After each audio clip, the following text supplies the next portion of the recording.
नमस्कार, मी Sameer Mahurkar, Narmada biochem limited ही आपली company गुजरातची आहे आणि आपल्या कंपनीकडे बायोकेम म्हणजे बायो म्हणजे जैविक आणि केम म्हणजे केमिकली खतामध्ये ग्रेड आहेत. Urea 20-13 super phosphate, DAP, ammonium sulphate आणि बायो जैविकमध्ये आहे bio NPK, bio potash, bio ZSB, zinc क्रांती, त्याच्यामध्ये झिंक असतं.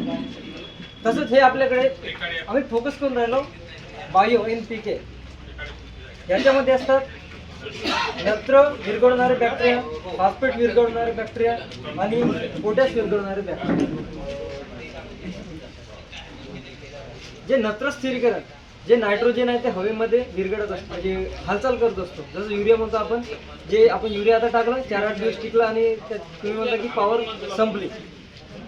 युरियाची पॉवर फक्त 8 दिवस असते. ते म्हणजे झाडाला आवश्यकता असो या नसो, ते जमिनीमध्ये जेवढं त्याला कार्य करायचं आहे तेवढं तो कार्य करणार आणि त्याच्यानंतर त्याची पॉवर संपणार. पण हे जे नायट्रोजन फिक्सेशन बॅक्टेरिया आहे हे फिक्स करून ठेवते आणि जेव्हा झाडाला आवश्यकता असते, जेव्हा झाडाला भूक असते, तेव्हा ते नायट्रोजन झाडापर्यंत पोहोचण्याचं काम करते.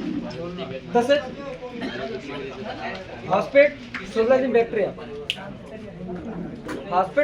बॅक्टेरिया कसं आहे, जे आपण फॉस्फेट टाकतो ते झाडापर्यंत हालचाल करत नाही, म्हणजे झाडापर्यंत जात नाही, स्वतः ते झाडापर्यंत जात नाही.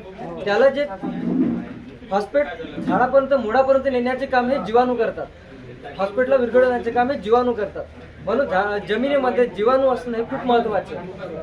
तसेच पोटॅश, आपल्या जमिनीमध्ये जे पोटॅश आहे ते भरपूर प्रमाणामध्ये आहे, पण ते ॲक्टिव्ह नाही आहे. ते त्याचे काम, त्याला विघटन करण्यासाठी जीवाणूची कार्यक्षमता कमी आहे.